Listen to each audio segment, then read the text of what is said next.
Muy buenos días. En este domingo, tercer domingo de Adviento, vamos a meditar sobre el Evangelio de San Lucas, el capítulo 3, los versículos del 10 al 18. Dice así: En aquel tiempo la gente preguntaba a Juan, pues, ¿qué debemos hacer? Y él les respondía: el que tenga 2 túnicas, que las reparta con el que no tiene; el que tenga para comer, que haga lo mismo. Vinieron también publicanos a bautizarse y le dijeron: Maestro, ¿qué debemos hacer? Él les dijo: No exijáis más de lo que os está fijado. Preguntáronle también unos soldados: ¿Y nosotros qué debemos hacer? Él les dijo: No hagáis extorsión a nadie, no hagáis denuncias falsas, y contentaos con vuestra soldada. Como el pueblo estaba a la espera, andaban todos pensando en sus corazones acerca de Juan, si no sería él el Cristo. Y respondió Juan a todos diciendo: Yo os bautizo con agua, pero viene el que es más fuerte que yo, y no soy digno de desatarle las correas de las sandalias. Él os bautizará en Espíritu Santo y fuego. En su mano tiene el bieldo para limpiar su era y recoger el trigo en su granero, pero la paja la quemará con fuego que no se apaga. Y con otras muchas exhortaciones anunciaba al pueblo la buena nueva. Palabra del Señor. Fíjense que desde el comienzo Juan, que es el precursor del Mesías, ya está anunciando el Evangelio del Señor. Está hablando de esta justicia divina a la que estamos llamados todos para vivirla.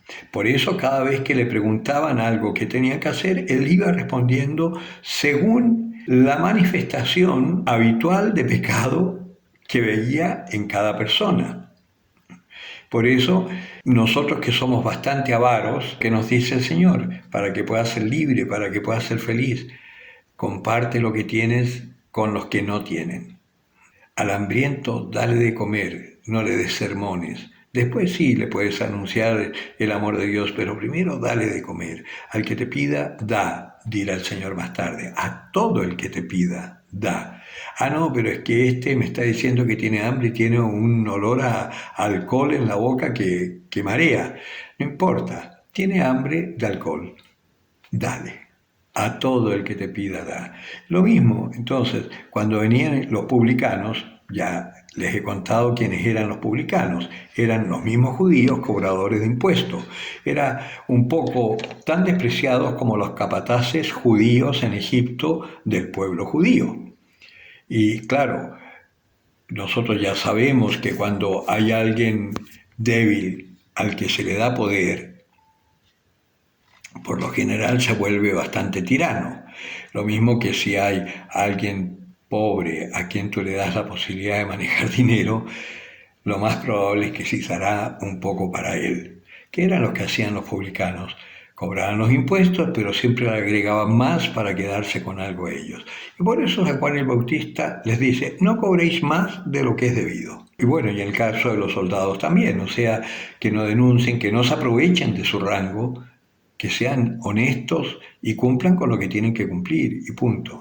Como podéis ver, detrás de todo esto hay una sola cosa, que es lo que predica nuestro Evangelio: el amor.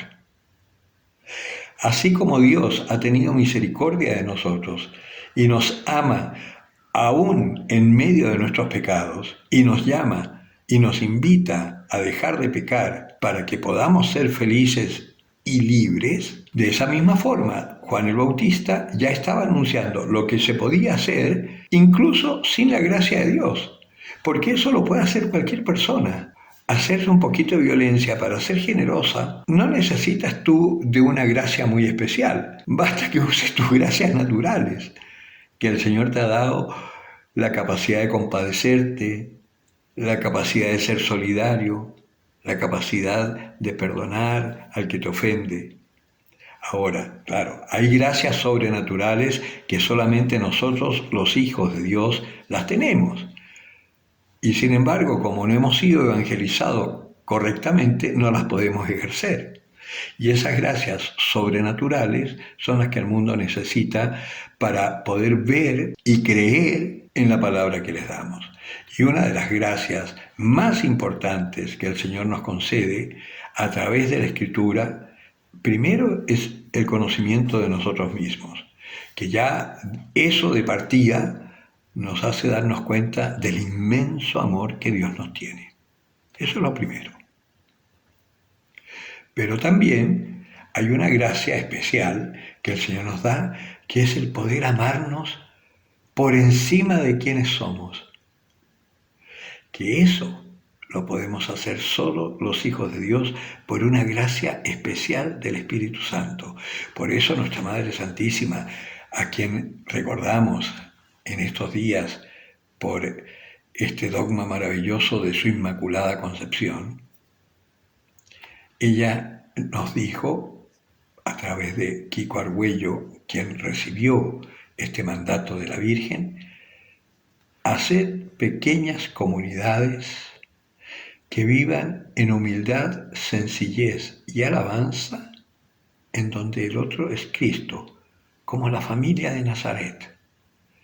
Y esa solicitud de la Virgen para este muchacho que tenía 22 años en ese momento y acababa de ganar un premio nacional de pintura, pero que estaba en una crisis profunda porque veía la injusticia del mundo y vio el dolor de los inocentes y se fue a vivir como pobre entre los pobres, y ahí empezó todo, para él y para nosotros y para el mundo. Sin saber lo que empezó a hacer, se estaba cumpliendo lo que el Espíritu Santo había inspirado a los cardenales reunidos en el Concilio Vaticano II, de hacer pequeñas comunidades eclesiales que fuesen la base de la iglesia. ¿Y qué hay más básico que el bautismo? Sin él no eres cristiano.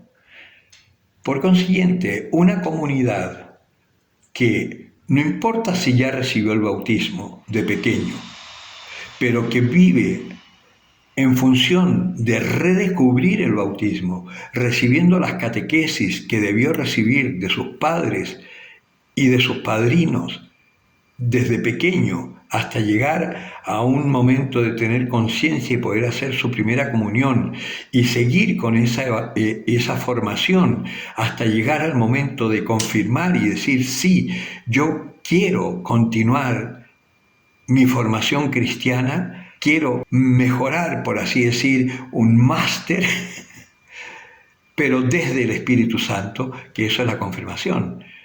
Que el muchacho frente al obispo dice, yo quiero seguir siendo formado en la fe para llegar a ser un cristiano adulto.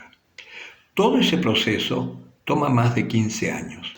Que no lo hiciste porque tus padres no lo hicieron cuando tenías 7, cuando tenías 6, no importa, hazlo ahora que tienes 40. A los 70 vas a ser un adulto en la fe y te vas a dar cuenta que recién en ese momento empieza tu camino de formación y de vida, de fe, en donde la virtud se hace sin esfuerzo.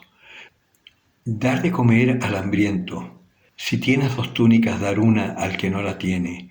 Si eres soldado, no abusas de tu poder. Si eres político, no te aprovechas para robar.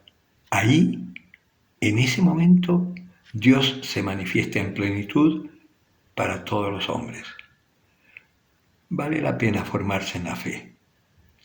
Y ojalá entonces tú, en oración profunda con el Señor, pregúntale lo mismo que le preguntaba esta gente a Juan el Bautista. ¿Qué debo hacer, Señor? El que tenga oídos para oír, que oiga.